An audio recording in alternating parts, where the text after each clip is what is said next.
So, hey everyone, this is the next episode of the Ben and Gary Show. We know dentistry, and we've asked you to send in your questions through various social media avenues. And one of our most recent questions was simply, why in the world did you guys become dentists in the first place?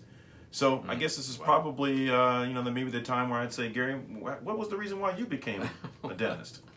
Well, believe it or not, when I was going to high school, I wanted to go into forestry, become a forest ranger or whatever it was, Smokey the Bear type stuff, and so that was my original plan. And when one of my friends went off to Humboldt State in California, which was the big forestry school, he came back at Christmas and said, you may want to rethink this. I said, well, why is that? He goes, well, if you want to get into a major national park, you either have to wait till someone retires or dies. And not being a patient person, I thought, okay, well, let's change course. And by chance, one of my other high school friends went to an aeronautical school. He became a pilot for American Airlines, but he was at the University of Southern California for a job fair, and they had a booth, and so our plan was to meet for lunch, and actually for after he got done.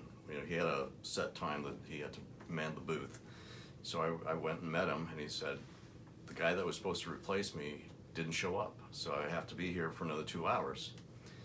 So come back in 2 hours. So I went to the various booths and ended up going through the dental school at Southern Cal. And one of the senior dental students showed me the school and walked me through all the different departments. And I thought, wow, that's kind of neat stuff.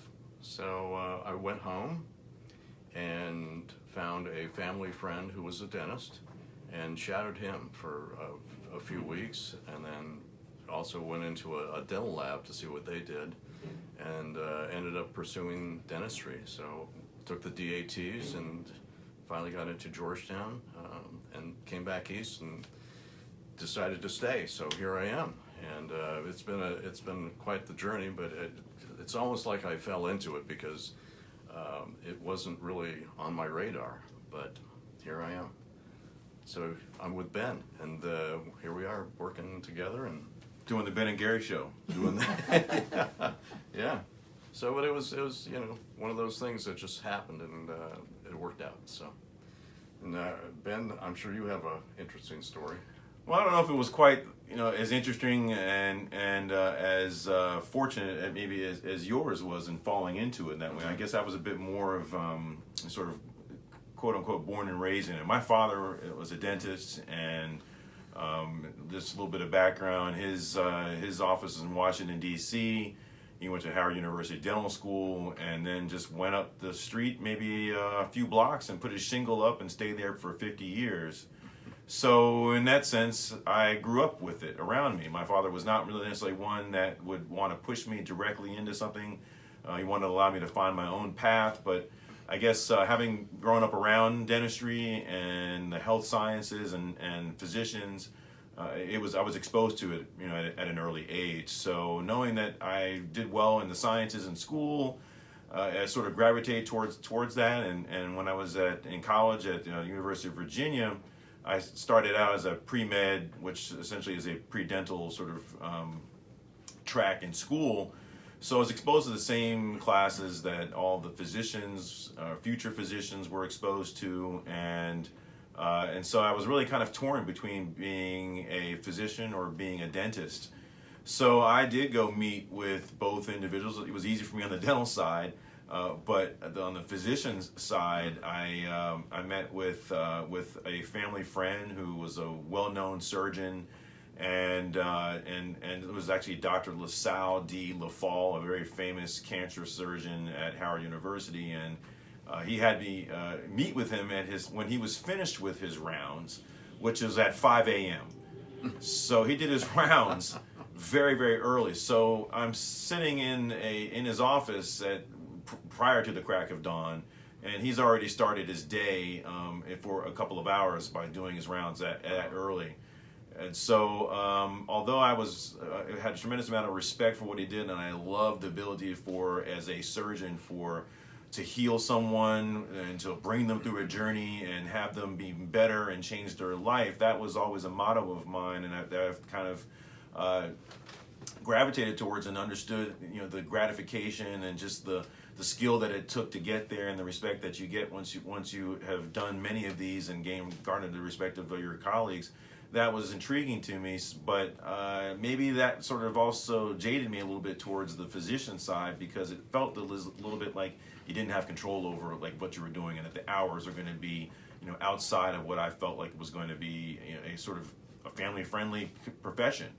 So dentistry was really something that I loved, working with my hands and creating things, and so I saw how that was possible, and also at the same time being able to at times help a patient. And sometimes change their life. And so as it was, I also, like, you took the DAT and applied to dental school, and I ended up at University of Maryland, the oldest dental school in the world. And not just the oldest, but it was the first dental school in the world. That's right. So I have a lot of pride in that sense. And so that was a place that I really enjoyed my tenure there. And then further on, as becoming more to the discussion about becoming a dentist, and maybe why did I become a prosthodontist? Well, they were the ones that to me were the specialists in cosmetic dentistry, which was for me the crux of where I could help a patient, guide them through a period of change that was going to get them to a happier place, and perhaps change their life in the process. And that, like, again, was very intriguing to me. So why not start with the ones who are recognized by the American Dental Association as the true cosmetic dentists? And we do 3 years after dental school. So it's intense training in a full-on sort of program where you are immersed in the specialty. And so it really allows you to be able to really know how to not only design and plan and actually take a person from one place of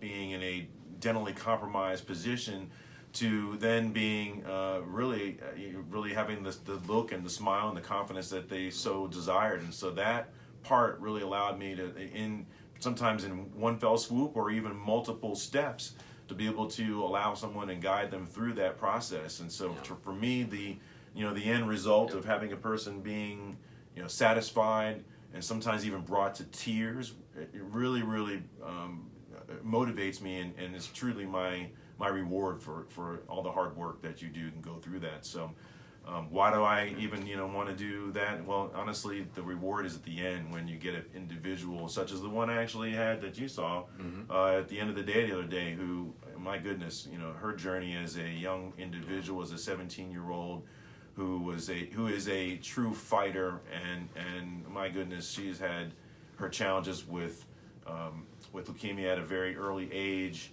and battled through it. And unfortunately, what in the process, that was one of the things that was really debilitating to her, was that the process and the treatment destroyed her teeth.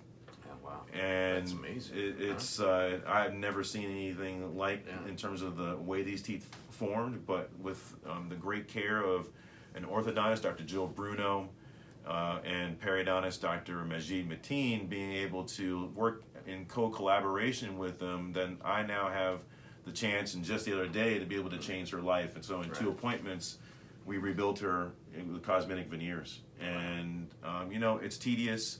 It's very rewarding, and you do have to manage an individual through this, because it does take some time to do it. But at the end, I mean, the emotion that I was able to witness, that it's just undescribable or indescribable, in that how she reacted, and how her mother reacted, and then finding out when she came back for me to double check on everything, how everyone else in her family reacted to her. And it is a complete dramatic change that was so rewarding to me. And I mean, that was more than just a reward. It was a life-changing experience for me. She really went through a lot of hardship, and socially, it would have been really very difficult to handle all. Yeah, when you get to high school, I mean, my you know gosh, how it it's goes. brutal. It's brutal anyway if everything is in working order, and hers, Right. Oh my really gosh. was not. Yeah. And so I can only imagine the effect that would have had on her. So I'm anxious to be able to talk with her, and as I've been able to see her sort of open Right. up in this process, Right. I'm anxious to listen to a little bit more of her story. Yeah, And, well, I look forward to sharing. We'll have to do another show just like I think just that on her. we'd love to be able to have her as Right. a guest. And so Yeah. once we find out that she's ready to present to everybody here on the Gary and Ben show, or excuse me, Ben and Gary show. on the Gary Show. Yeah. Works both ways too. Yeah, Just a that's different right. flavor, I think, Right. there if you do it that way. Yeah. So we're looking forward to having her as a guest. Yeah. And that's really it from us at this point in time. That would be great, though, and so we look forward to getting some more questions. To be able to do what we do is obviously rewarding, as Ben has stated, and it's a unique profession in that there's a lot of different things that we can do to help patients. Sometimes we go to underserved areas and we help in that way, and so it's multifaceted in what the opportunities are for us to give back to the community. But we just enjoy being here and doing what we do, and enjoy giving you or presenting these shows to you. So please send us your questions, and that wraps up another episode of the Ben and Gary Show. So you guys have a great weekend. Awesome. And he brings up a great point, because I believe that in terms of underserved areas, we have our man here who has gone to far off lands to be able to help many people who never seen a dentist ever. So another time we'll talk about his mission trips, Right. which I think are awesome and also equally as rewarding. So here we are at another episode of the Ben and Gary Show. We know dentistry. Send us your questions. We're looking forward to hearing All from right. you. Take care. Bye now.